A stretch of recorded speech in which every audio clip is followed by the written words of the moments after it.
Somos Guilherme Martins, Erika Colichon e Caio Bedak, e vamos trabalhar com vocês algumas relações espaço-temporais a partir do globo virtual, né? Então, globo virtual, nós estamos usando aqui o Google Earth, né? E a ideia é construir, então, a partir desse globo virtual, algumas relações de tempo também no espaço, mudanças temporais no espaço. Então, são diferentes exercícios, né? Então, espero que vocês gostem. A gente vai explorar uma coisa muito interessante que tem aqui no Google Earth Pro, que a gente encontra aqui na galeria, né? E aí a gente tem os mapas históricos da coleção Ramsay, né? Então, se a gente ativa aqui nas camadas, né, isso já vem por padrão, aí a gente amplia aqui e a gente visualiza que tem alguns mapas aqui. Então, tem um do Brasil de 1842. Então, a gente tem que pensar que aqui no Rio Grande do Sul a gente teve, por exemplo, a Revolução Farroupilha nessa época, né? Então a gente quer analisar como é que era o território, né, rio-grandense, então, nessa época, e comparar o que existia e o que existe hoje nessa mesma área, né? Então, se a gente ativa aqui, a gente vai ver que aparece aqui nos lugares temporários, né? A gente pode ativar e desativar, então, aqui, né? Então, isso é muito interessante. E aí a gente vai explorar, por exemplo, né? Aqui a gente tem que o Rio Grande do Sul chamava, nessa época, província de Rio Grande de São Pedro, né? E tinha uma configuração bastante diferente do que a gente conhece, por exemplo, do Rio Grande do Sul hoje. Então, a gente pode fazer, por exemplo, alguns exercícios, por exemplo, quais as cidades atuais de Santa Catarina que estavam, né, então, nesse momento, né, no que a gente chama de Rio Grande do Sul. Então, a gente tem esse limite aqui do Rio Uruguai, mas além do Rio Uruguai, a gente tem algumas localidades aqui, né, que se a gente desativa aqui, então a gente pode ver, por exemplo, Chapecó, Videira, Lages, são cidades que, então, nesse período, quer dizer, estavam na província de São Pedro do Rio Grande do Sul, né? E se eu for aqui para o sul, né, eu posso explorar, por exemplo, quais são os municípios, ou quais são, na verdade, município é um pouco mais amplo, né? Mas vamos dizer, se a gente pensar as cidades, as sedes de municípios, né, que hoje estão no Rio Grande do Sul e, na época, estavam nos campos neutrais aqui. Então, a gente tem Chuí, por exemplo, Santa Vitória do Palmar, Jaguarão, né? E provavelmente tem mais algum aqui, Arroio Grande, tá? Que estavam, então, Erval também, né? É um município que estava, então, município não, é uma localidade, né, que estava dentro da província, dentro dos campos neutrais, e não na província do Rio Grande do Sul. E ainda a oeste aqui, a gente pode ver que existem aquelas cidades que hoje estão no Rio Grande do Sul e que não pertenciam, que estavam dentro da banda oriental, né? Então, nesse período. Então, vamos olhar aqui. A gente vai ver, por exemplo, Alegrete, Santo Ângelo, Santa Rosa, que hoje são cidades nesta região, né? Elas, Santa Maria era o limite. Então, aqui, por exemplo, São Gabriel também ainda estava dentro da província, mas mais a oeste também, Guaraí, Uruguaiana, né? São cidades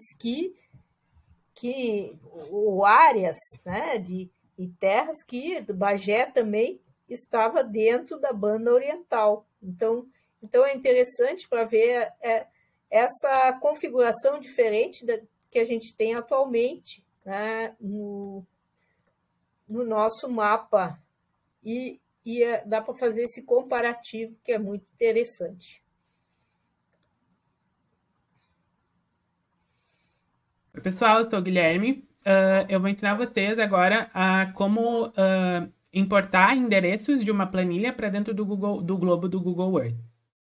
Basicamente, o que vocês precisam ter é uma planilha dividida entre o endereço, né?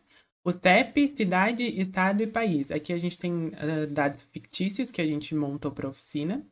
E vocês vão vir aqui em arquivo, quando tudo estiver pronto, e fazer download, e vocês vão baixar por valores separados por vírgula, que vai ser um arquivo .csv, que ele é universal para a maioria dos programas que utilizam dados tabelados. Feito o download, vocês vão ter um bloco de notas, que vai ser esse aqui, que vocês vão ter salvo em alguma pasta do computador de vocês. E vocês vão vir aqui no Google Earth e vocês vão vir em importar. Vocês vão procurar onde vocês salvaram. Eu salvei na pasta oficina Robopel. Aqui, ó, planilha endereços.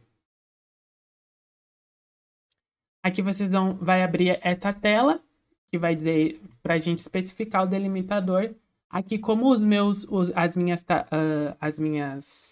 colunas ficaram separadas por vírgula, a gente define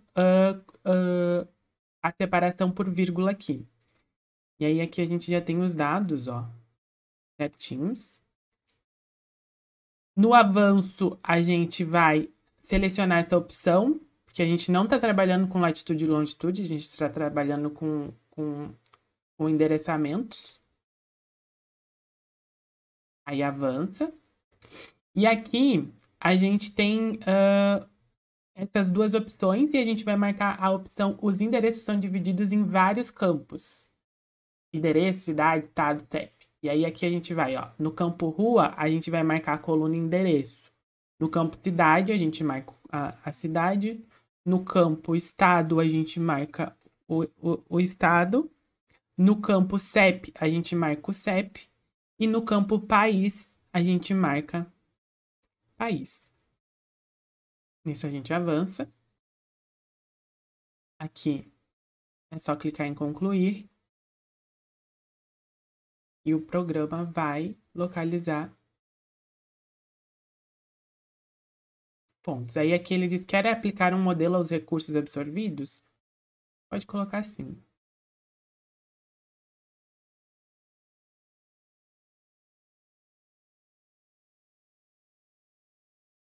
E aqui, ó, já vai achar os nossos pontos dos endereços. É só marcar aqui, ó, a visualização.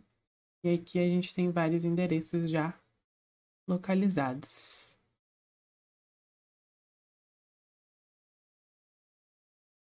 Região de Pelotas, Capão do Leão, Uruçu, Canguçu,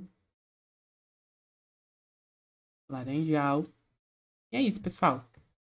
Oi pessoal, tudo bem? Meu nome é Caio Bedak e eu vou estar mostrando para vocês mais um recurso que dá para ser utilizado através do globo virtual. Então vamos lá. Aqui nós temos o Google Earth Pro mais uma vez, né? E a partir dessa análise nós vamos mostrar como é possível fazer uma observação do uso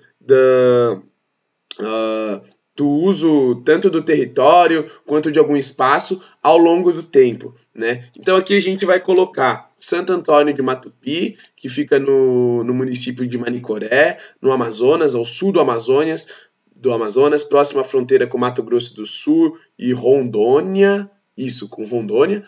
E, bom, aqui a gente consegue observar que Santo Antônio do Matupi, ele é atravessado pela BR-230 e foi fundado basicamente na mesma época. É sempre interessante a gente entender um pouquinho da história do local, né? Então, ali nos anos de 1970, 1969, surgiu a a construção da Transamazônica, e junto com ela veio o município.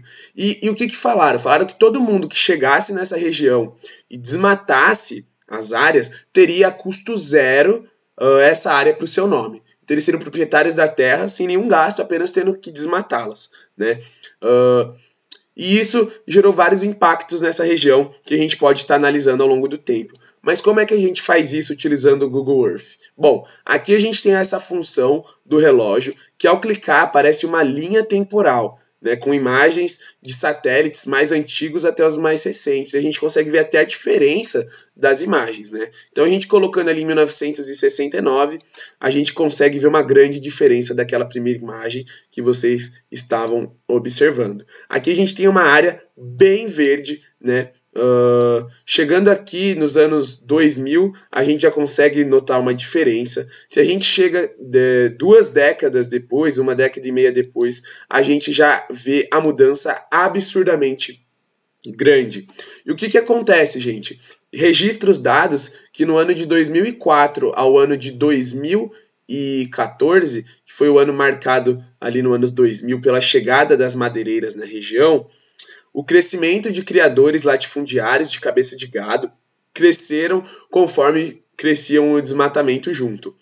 Tanto que foi registrado em um certo período a presença de 50 madeireiras no local, sendo que praticamente metade delas agia de forma ilegal, né? Então elas foram fechadas, foram tomadas medidas devidas, mas é isso. Né? A gente consegue estar fazendo essa análise, dentre muitas outras, junto com a história do local, que é muito interessante, e vendo os impactos que isso gera, tanto no local quanto no meio ambiente. Né? Então, a gente, vamos supor que a gente não queira, né, ficar usando isso direto, nós podemos fazer a análise e fazer a captura da tela. Então, a gente vem aqui no ano que nós desejamos, vamos vir aqui nesse